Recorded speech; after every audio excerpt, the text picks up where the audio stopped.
bonsoir Érosel Mac. Bonsoir François, bonsoir à tous. Vous êtes journaliste, vous êtes producteur, vous êtes auteur, vous êtes réalisateur, on en parlera aussi tout à l'heure. Ça c'est de la diversité. Voilà.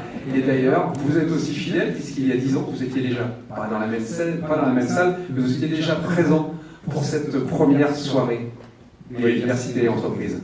Oui, ça passe vite, et en même temps, en 10 ans, il s'est passé beaucoup de choses. Alors je voulais d'abord remercier Jean-Claude Lassalle de m'avoir à nouveau convié et de m'avoir à nouveau confié cet honneur de parrainer cette belle initiative. Elles ont malheureusement évolué dans deux sens qui ne sont pas cohérents.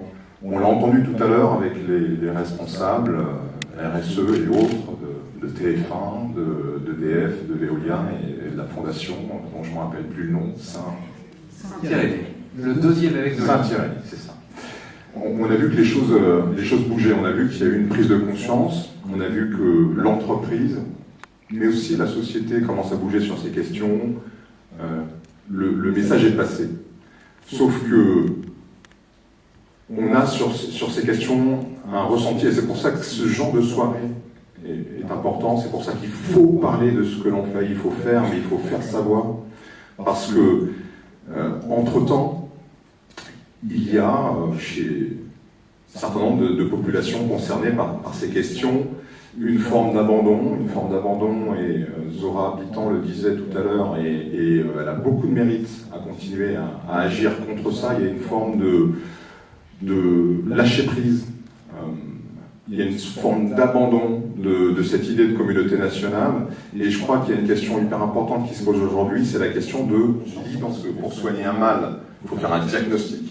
Donc on est dans une société qui est une société fracturée, même si certains continuent à se battre contre ça, il faut faire ce diagnostic.